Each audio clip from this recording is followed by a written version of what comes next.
ہر انسان کا حق ہے، اس کے کچھ حقوق ہیں اور ہماری ذمہ داری ہے کہ لوگوں کے حقوق ادا کریں۔ یہ بہت اہم بات ہے، پلیز اس کو کوئی بھی انڈر ایسٹیمیٹ نہ کرے، اس کو چھوٹا نہ سمجھے، کیونکہ لوگوں کے حقوق جن کو حقوق العباد کہا جاتا ہے، قیامت کے دن یہ لوگ ہم سے ہمارے مطالبہ کر سکتے ہیں اپنے حقوق کے بارے میں۔ قرآن میں آتا ہے کہ یوم یفر المرء من اخیہ و امہ و ابیہ و صاحبتہ و بنیہ، کہ قیامت کے دن لوگ بھاگیں گے اپنے ہی بھائی سے، اپنی ماں سے، باپ سے، بیوی سے، شوہر سے، اولاد سے، اپنے قریبی رشتہ داروں سے لوگ بھاگیں گے، کیونکہ ایسا نہ ہو کہ یہ لوگ ہم سے اپنے حقوق کا مطالبہ کر لیں۔ وہاں پہ کوئی کسی کو معاف نہیں کرے گا۔ دنیا میں جس نے معاف کر دیا، معاف کر دیا، قیامت کے دن کوئی کسی کو معاف نہیں کرے گا۔ ہر بندہ چاہے گا کہ مجھے میرے حقوق آج ملے، تاکہ میں آج میری بخشش ہو جائے، آج میں جہنم سے بچ جاؤں، میرے پاس نیکیاں زیادہ ہو جائیں، میرے گناہ کوئی اپنے سر لے لے، وہ لے لے اپنے سر جس نے میرے حقوق نہیں دیے۔ تو قیامت کے دن بہت نفسا نفسی کا عالم ہوگا۔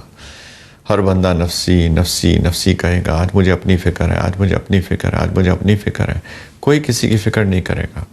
تو یہ اتنی اہم بات ہے لوگوں کے حقوق دینا۔ پلیز اس کے بارے میں سوچیں ہم سارے کہ ہر بندے کے حقوق دیے جائیں، ہر بندے کے بارے میں سوچا جائے، اس کے ساتھ کچھ بولنے سے پہلے، اس کے ساتھ کچھ کرنے سے پہلے ایک دفعہ ہم سوچ لیں کہ یہ اس بندے کو تکلیف تو نہیں دے گی چیز کہیں، ایسا تو نہیں ہے کہ اس کا حق مارا جا رہا ہے، ایسا تو نہیں ہے کہ اس کی عزت پہ حرف آ رہا ہے، اس کی جان پہ حرف آ رہا ہے، اس کو میں تکلیف دے رہا ہوں، اس کا مال میں ناحق لے رہا ہوں، کوئی ایسا تو نہیں ہے۔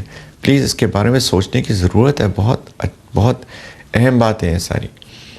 انہی حقوق میں ایک حقوق کی جب بات کرتے ہیں وہ ہے ہمارے پاس جو لوگ کام کرتے ہیں، جن کو ہم سب آرڈینیٹس کہہ لیں، ہمارے امپلائیز کہہ لیں، ان کے حقوق۔ ہمارے معاشرے میں ان کے حقوق بھی بہت مارے جاتے ہیں۔ جب بھی ہم کسی کو ہائر کرتے ہیں تو اس کے ساتھ ہمیں کانٹریکٹ لکھا ہونا چاہیے، جو کہ بہت کلیئر کانٹریکٹ ہو، بہت پراپرلی ویل ریٹن ڈاکیومنٹ ہونا چاہیے، جس کے اندر کوئی بھی ابہام نہیں ہونا چاہیے، کوئی بھی چیز ویگ نہیں ہونی چاہیے اس کے اندر۔ اس میں پتہ ہونا چاہیے کہ اس نے کام کیا کرنا ہے، کتنا کرنا ہے، کتنا وقت کرنا ہے، کتنے دن کرنا ہے، اس کو سیلری کیا ملے گی، سیلری اس کو کوئی بونس ہے کہ نہیں ہے، اوور ٹائم ہے کہ نہیں ہے، اس کو چھٹیاں کتنی ملیں گی، وغیرہ وغیرہ۔ یہ ساری چیزیں اس کے کانٹریکٹ میں بہت کلیئرٹی کے ساتھ ڈیفائن ہونی چاہیے۔ ایسا نہ ہو کہ کل کو کوئی مسئلہ ہو اور وہ آ کے کہے کہ دیکھیں مجھے یہ چیز چاہیے، تو آپ کانٹریکٹ نکالیں اور آپ کہیں کہ دیکھو تمہارے کانٹریکٹ میں یہ چیز یہ لکھی ہوئی ہے اس چیز کے بارے میں، یا وہ آ کے مطالبہ کرے کہ دیکھیں کانٹریکٹ میں یہ چیز لکھی ہوئی ہے لیکن آپ نے مجھے یہ چیز ایسے نہیں دی ہے۔ تو کانٹریکٹ بہت ویل ریٹن ڈاکیومنٹ ہونا چاہیے، اور اس میں ہماری طرف سے بہت دیانتداری کا اظہار بھی ہونا چاہیے۔ ہم ایسا نہ ہو کہ جانتے بوجھتے کوئی چیز چھپا لیں اور یہ خیال کرتے ہوئے کہ یہ ہمیں ہیلپ آؤٹ کرے گی چیز، یعنی ہمارے فائدے میں جائے گی یہ چیز کل کو اگر کوئی مسئلہ کریٹ ہو جائے۔ شریعت چاہتی ہے دونوں کا فائدہ ہو۔ شریعت چاہتی ہے کہ امپلائی کا بھی فائدہ ہو اور امپلائر کا بھی فائدہ ہو، جس نے نوکری دی ہے اس کا بھی فائدہ ہو، جو کام کر رہا ہے اس کا بھی فائدہ ہو۔ کسی کا نقصان نہیں چاہتی شریعت، تو تاجر کا بھی فائدہ ہو اور خریدنے والے کا بھی فائدہ ہو، ہر ایک کا فائدہ ہو۔ تو اس لیے پلیز یہ بہت ویل ریٹن ڈاکیومنٹ ہونا چاہیے، یہ بہت اہم بات ہے۔ اور یہ ہم اس صورت میں بات کر رہے ہیں کہ ہم لوگ کام دینے والے ہیں، ہم بزنس مین ہیں، ہم انٹرپرینور ہیں، ہم مینیجر ہیں، یا ہمارے پاس اتھارٹی ہے کسی کو ہائر کرنے کی، کسی کو کام دینے کی، رائٹ۔ پھر اس کانٹریکٹ کو آنر کرنا، یہ بھی امپلائی کا حق ہے۔ پہلی بات میں نے کہی کہ کانٹریکٹ لکھا جائے، بہت کلیئر ڈاکیومنٹ ہو، دونوں کے سگنیچرز ہوں، رائٹ، اس نے بھی پڑھا ہو، میں نے بھی اچھے طریقے سے لکھا ہو۔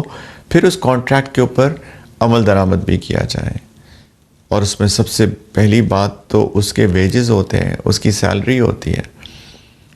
معاشرے میں دیکھا گیا ہے کہ لوگ کام کرتے ہیں اور ان کے امپلائرز ان کو تنخواہ ہی نہیں دیتے وقت پر.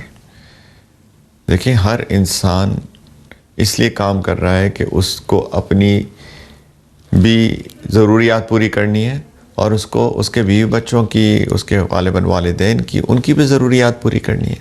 اسی لیے تو وہ کام کر رہا ہے. اب اگر ہم تنخواہ نہیں دیتے کسی کو، جو بھی ہمارا اس کے ساتھ کانٹریکٹ ہوا ایسے مہینے کے آخر میں اس کو سیلری ملنی تھی، تو بیچارہ کیا کرے گا؟ اس کے اوپر ذمہ داریاں ہیں، وہ تو پریشان ہو جائے گا. ان اینی وے یہ کانٹریکٹ کا بریچ ہے. یہ کانٹریکٹ جو ہم نے معاہدہ اس کے ساتھ کیا ہے یہ اس کی خلاف ورزی ہے. ان اینی وے غلط بات ہے.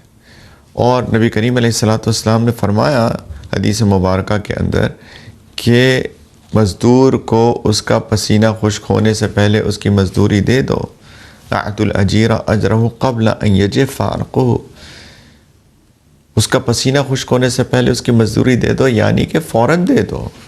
اس کو بلا وجہ تاخیر نہ کرو، اس کو ڈیلے مت کرو. تو یہ نبی کریم علیہ السلام کا حکم بھی ہے، اس کا حق بھی ہے.